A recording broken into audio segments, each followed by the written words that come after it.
Bonsoir. Je crois que pour aborder la notion de chaos, il faut comprendre quelque chose. C'est que toute une civilisation se concentre autour de la pensée. Et quand les choses vont bien, c'est parce que la pensée va bien. Et quand les choses vont mal et sont chaotiques, c'est parce que nous avons affaire à une crise de la pensée. Et donc, regarder le chaos, essayer de réagir par rapport au chaos, c'est regarder la pensée. Alors, qu'est-ce que c'est que la pensée? La pensée, c'est une expérience tout à fait étonnante, qui passe par 3 éléments fondamentaux. Le premier élément, c'est les pensées, les images qu'on a dans la tête, les impressions. C'est important d'avoir des impressions, parce que c'est comme ça qu'on commence à réfléchir. On réfléchit en réagissant à des images qu'on a à l'intérieur de soi. Et puis ensuite, il y a un deuxième élément important, c'est la réflexion qu'on élabore à partir des pensées qui sont les nôtres pour se constituer une image, une représentation de la réalité. Les images, les représentations, c'est ce qu'essaye de faire la science. Elle essaye de faire l'image la plus exacte possible de la réalité en fonction des connaissances qui sont les siennes. Les images, c'est ce que nous essayons de faire grâce aux informations à la télévision, à la radio autour de nous. Nous essayons de faire une image du monde qui colle avec ce qui existe. Les images, ce sont les croyances, les représentations, les mythes, les légendes qui parcourent les civilisations au cours de l'histoire et dans lesquelles on voit à un moment la manière dont elles essayent de se figurer le monde. Et vous voyez, en disant ça, je ne suis pas allé dans les profondeurs de la pensée. La pensée, c'est une expérience qui va au-delà de l'image, qui va au-delà des impressions. La pensée, c'est ce qui apparaît quand, à un moment, on se pose la question « Pourquoi vivons-nous » ? Qu'est-ce qui est important? Quel est le sens de notre existence? Là, on a affaire à quelque chose de l'ordre de la pensée. Quelque chose qui donne du sens, quelque chose qui va répondre à notre vie d'être humain. J'aime bien dire à mes élèves que je leur parle rarement de l'absolu, mais qu'à un moment, il faut parler des choses importantes. Il faut savoir pourquoi on est là. Qu'est-ce qu'on fait sur Terre? Quel est le sens de notre existence? Et je me permets de leur dire, à la question de savoir ce qui est important dans le monde, il n'y a jamais eu qu'une réponse, et il n'y en aura jamais qu'une. Et c'est la réponse absolue que l'on peut donner aux êtres humains sur le sens de l'existence, c'est le rapport à la beauté. Pourquoi est-ce que nous vivons? Nous vivons parce qu'il est beau de vivre.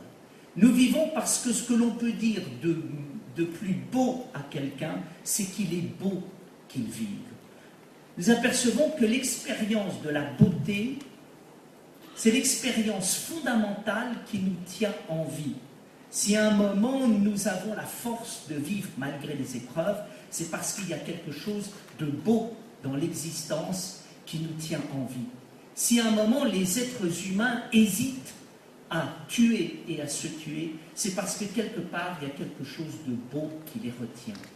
Nous apercevons que les choses les plus intéressantes, les plus belles, les plus stimulantes qui se sont faites dans la vie ont été faites parce que les êtres qui l'ont fait par passion, mus par l'énergie de la beauté. Et nous apercevons une chose, c'est que les choses les plus terribles qui ont été faites à l'intérieur de l'existence ont été faites par des gens qui avaient perdu le sens de la beauté. J'aime citer cette phrase de Jacques Decour écrite peu avant d'être fusillé au Mont Valérien en 1943 à l'âge de 23 ans, lorsqu'il écrit à ses parents « Maintenant que le temps est venu de partir dans une terre sans espoir, il est important de se demander qu'est-ce qui est essentiel essentiel à l'intérieur de la vie. Est-ce que nous nous sommes assez aimés? Est-ce que nous nous sommes assez regardés? Est-ce que nous nous sommes assez émerveillés les uns des autres? Nous apercevons que les gens qui font des choses terribles à l'intérieur de la vie, et par exemple tous les processus totalitaires qui ont ensanglanté le XXe siècle et aujourd'hui les processus terroristes qui sont en train de dévaster des populations entières, ce sont des gens qui ont perdu totalement le sens de l'émerveillement et de la beauté. À l'inverse, ceux qui à un moment ont apporté quelque chose à l'intérieur de la vie, ce n'est pas simplement ceux qui ont apporté des choses matérielles, ce sont ceux qui ont apporté des paroles qui nous permettent de vivre et qui nous donnent envie d'aller dans l'existence et de faire face au chaos. Et c'est ici que je voudrais commencer à parler du chaos. Qu'est-ce que c'est que le chaos? Le chaos, c'est le contraire de ce dont je vous ai parlé. Je vous ai parlé de quoi? Je vous ai parlé du cosmos. Dans le mot grec, dans la civilisation grecque, vous avez deux termes qui vont ensemble. Le premier, c'est le cosmos, qui veut dire l'ordre, l'harmonie, et le deuxième, c'est le chaos, qui veut dire l'absence d'harmonie. Alors, qu'est-ce que c'est que le chaos? Le chaos, c'est bien évidemment un désordre. Mais qu'est-ce que c'est que ce désordre? Ce désordre est un désordre qui est un désordre mental, c'est un désordre moral, c'est un désordre métaphysique, c'est un désordre ontologique. Et c'est la raison pour laquelle il nous faut ici parler brièvement de l'ordre et du désordre. Dans l'expérience de la beauté, de l'harmonie, nous faisons l'expérience de ce que c'est que l'ordre, de ce que c'est que le cosmos. Et qu'est-ce que c'est que l'expérience du cosmos? C'est une expérience que vous avez faite. Il y a des moments dans l'existence où nous vivons des moments de perfection. Qu'est-ce que tu veux ajouter à cela? L'absolu existe à l'intérieur de notre monde sous des moments qui sont des moments certes brefs, mais dans lesquels il n'y a rien à ajouter parce qu'on vit brièvement, certes, un moment d'harmonie fondamentale entre nous et le monde, entre nous et les autres. Et je dirais que tout ce qui est important dans l'existence est un cosmos. Notre présence au monde est un cosmos. C'est un ordre. La vie dans la famille, les moments de bonheur qu'on peut avoir dans nos couples sont des moments de cosmos. Une entreprise est un cosmos. Quand à un moment, on arrive à fédérer les énergies et à aller quelque part ensemble. Là, on fait une extraordinaire expérience du cosmos. C'est important l'expérience du cosmos. Pourquoi? Parce que c'est ce qui nous guide à l'intérieur de la vie. Qu'est-ce qui nous guide à l'intérieur de la vie? C'est de se laisser guider par notre harmonie, notre musique intérieure, savoir si les choses collent ou ne collent pas. Et nous sommes toujours avertis à l'intérieur de nous-mêmes par notre harmonie et notre musique intérieure parce que c'est elle qui nous permet d'avoir du jugement. Alors, il est très important pour vous qui êtes des chefs d'entreprise de veiller à votre musique intérieure, à votre harmonie. Et qu'est-ce qui se passe? Quand est-ce que le chaos intervient? Le chaos intervient quand les hommes et les femmes ne sont plus capables d'écouter leur musique intérieure, quand ils ne sont plus capables de vivre une expérience d'harmonie, quand à un moment ils ont perdu le fil. Qu'est-ce qui fait qu'à un moment on est déprimé? Qu'est-ce qui fait qu'à un moment on est complètement déconnecté de la vie? C'est qu'on est déconnecté de soi-même et on est déconnecté de son sentiment d'harmonie intérieure. À un moment, on ne sent plus qui on est, on ne sent plus les autres autour de nous, on ne sent plus les êtres autour de nous et ni le monde autour de nous. Et là, on a perdu quelque chose d'essentiel. Alors, qu'est-ce que c'est que l'expérience aujourd'hui dans notre monde du chaos et du cosmos? L'expérience du cosmos, c'est ce que nous voulons tous, c'est ce à quoi nous aspirons tous, c'est ce qu'on essaye de faire rentrer dans les entreprises et ailleurs, en disant bien évidemment, une entreprise fonctionne sur des critères qui sont des critères économiques et qui sont des critères rigoureux. Bien évidemment, une entreprise fonctionne avec des êtres qui sont capables d'être au courant de ce qui se passe et non pas complètement déconnectés par rapport à la réalité. Mais nous apercevons que en économie comme ailleurs, nous avons besoin à un moment de quelque chose de l'ordre de la parole fondamentale qui parle à notre être et qui nous donne un certain savoir-être et qui est capable à un moment de connecter des gens sur leurs sensations profondes d'existence. Nous sommes des êtres existants, nous vivons, et à un moment, le chaos, c'est quoi? C'est ce qui se passe quand les gens ne se rendent plus compte qu'ils existent. J'aime cette phrase de Simone Weil, la philosophe, qui disait « Il est donné à peu d'êtres d'avoir conscience que les êtres et les choses existent. » Est-ce que nous nous rendons compte que nous existons? Est-ce qu'un certain nombre de nos dirigeants se rendent compte de qu'il existe? Est-ce qu'actuellement il n'y a pas des irresponsables qui ricanent quand on leur parle de leur musique intérieure, de leur harmonie avec le monde, de l'être? Vous voyez, dans les expériences les plus profondes de la philosophie, il y a ce qu'on appelle l'expérience de l'être. Et qu'est-ce que c'est que l'expérience de l'être? L'expérience de l'être, c'est l'expérience du miracle d'exister, de la beauté vertigineuse, du fait qu'à un moment, il y a quelque chose alors qu'il aurait pu ne rien y avoir. Et tout d'un coup, quand nous sommes capables d'avoir cette conscience, nous sommes dans la réalité. Il faut comprendre que les expériences existentielles, c'est-à-dire concrètes, existentielles voulant dire concret, sont liées aux expériences métaphysiques et ontologiques les plus profondes, qui est celle du miracle et du mystère de la vie. Et que quand nous avons ça, nous avons une véritable conscience d'être humain. Et prenant conscience des valeurs, nous sommes capables, un, d'éviter des erreurs, deux, de trouver l'énergie pour pouvoir motiver les êtres autour de nous. Alors, qu'est-ce qui sème le chaos à l'intérieur de notre monde? Ce qui sème le chaos à l'intérieur de notre monde est ce qui a été dit par un grand philosophe russe, Berdyaev, qui disait le drame du monde moderne, c'est de prendre l'essentiel pour l'inessentiel et l'inessentiel pour l'essentiel.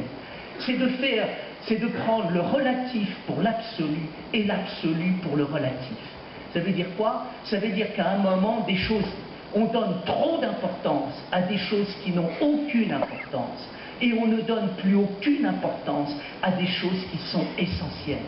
Alors qu'est-ce qui est essentiel? C'est de nous ordonner nous-mêmes, c'est de nous ordonner à notre être intérieur, c'est de revenir à un véritable sens de la vie en disant nous faisons des entreprises pour la vie, nous ne faisons pas la vie pour des entreprises. Nous mangeons pour vivre, nous ne vivons pas pour manger. Et je crois qu'à un moment, dans les logiques consuméristes dans lesquelles on est, à un moment, il y a une inversion totale des valeurs et nous apercevons que le consommateur est devenu plus important que l'homme et l'homme a été mis derrière le consommateur. Et là, nous arrivons dans des phénomènes de chaos. Et les phénomènes de chaos sont liés toujours à des expériences qui sont des expériences de confusion. Nous vivons dans un monde qui pratique l'art des confusions et qui veut tout égaliser en mettant tout sur le même sens, alors que vivre, c'est hiérarchiser des valeurs et revenir toujours à l'essentiel, c'est-à-dire la vie des êtres, la vie concrète, la vie existentielle, et ce que la vie peut avoir de magnifique que je vois dans le regard des êtres qui m'entourent et que j'aime. Et donc je crois qu'il y a un moment quelque chose d'important qui est arrivé à une espèce de discernement d'esprit pour pouvoir se souvenir de ce qui est essentiel. Et c'est ce que les Grecs appelaient la mesure, qu'on appelle le métron, le maître, c'est-à-dire ce qui me permet à un moment d'avoir une juste mesure des choses. Vous savez, ce sont des choses dont on se rend compte dans les enterrements. Dans les enterrements, c'est souvent à un certain moment où les êtres sont capables de graviter et de revenir à l'essentiel et d'apercevoir qu'à un moment, nos disputes humaines sont dérisoires par rapport à l'essentiel et au fondamental. Que d'erreurs on éviterait si on ne marchait pas la tête en main. Vous voyez, en pensant à ce que je voulais vous dire, je pensais à cet été, lorsque j'écrivais ce livre sur la Grèce, et que je réfléchissais à la conception des Grecs. Les Grecs disaient le plus important, c'est d'avoir le sens de la beauté, le sens de l'équilibre, le sens de l'harmonie qui est en nous-mêmes. Si nous avons ça, nous avons tout, et tout le reste peut venir. Et ça s'appelle la mesure. Et puis, quand vous voyez quoi? En contre-exemple, on voyait On peut appeler la démesure. Et tout d'un coup, à propos de la démesure, j'ai pensé à la folie de notre monde. Et la folie de notre monde, je l'ai vue dans ces courses au gigantisme qu'il y a dans la planète pour savoir qui va construire la tour la plus haute du monde. La tour la plus haute du monde se trouve actuellement à Dubaï et s'appelle Burj Khalifa Dubaï. Mais actuellement, on est en train de construire en Chine, non pas une tour qui a 828 mètres de haut, mais on est en train d'en construire une qui aura 838 mètres de haut. Et la prochaine plus grande tour aura lieu à Jeddah et elle aura 1001 mètres. Et elle n'aura que 1001 mètres parce qu'au départ, le projet était de construire une tour de 1609 mètres. Pourquoi 1609 mètres? Je n'en sais rien, mais pour des problèmes géologiques, ça n'a pas été possible. Et donc, qu'est-ce que nous apercevons là? Nous apercevons là la démesure, nous apercevons là la folie. Ça sert à quoi de construire des tours qui ont plus d'1 kilomètre, qui sont quasiment invivables pour ceux qui y vivent, sinon à afficher un orgueil stupide à l'intérieur de la planète.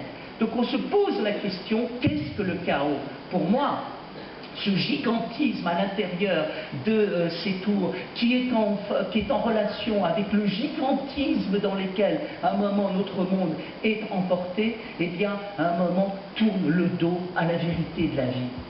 Épicure disait que la plus belle des vies n'était pas la plus longue des vies, mais la plus sage des vies. Et la plus sage des vies, je la vois dans la conquête de notre équilibre. Vous savez, toujours les Grecs disaient que, au fond, ce qui était important dans l'existence, c'est d'arriver à vivre cette expérience d'harmonie où à un moment nous sommes capables de nous contenter de ce que nous sommes. Et là, Marc a raison quand il plaide tout à l'heure sur la simplicité. Qu'est-ce que c'est que vivre? Vivre, c'est être capable d'être heureux avec soi-même, d'être heureux avec les autres, et de faire des choses en sorte que nous soyons heureux.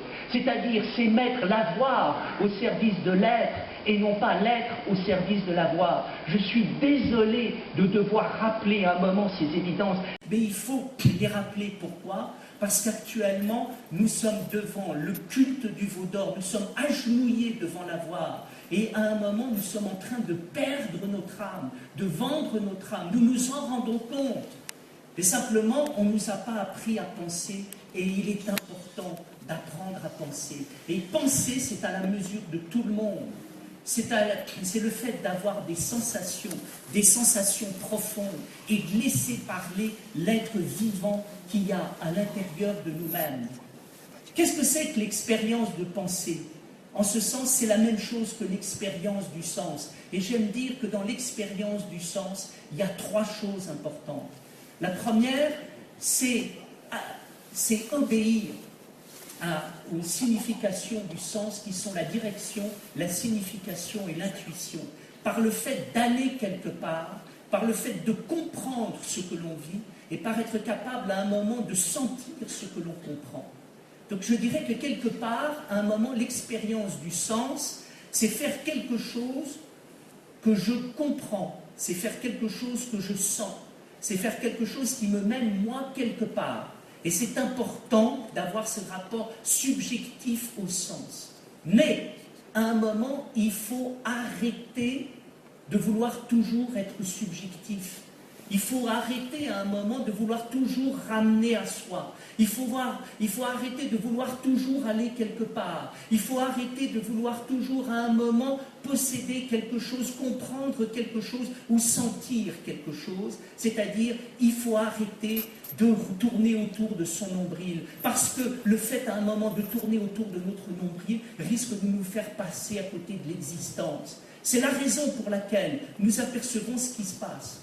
Quand à un moment une civilisation devient nombriliste, qu'est-ce qui se passe? Il se passe un phénomène étonnant.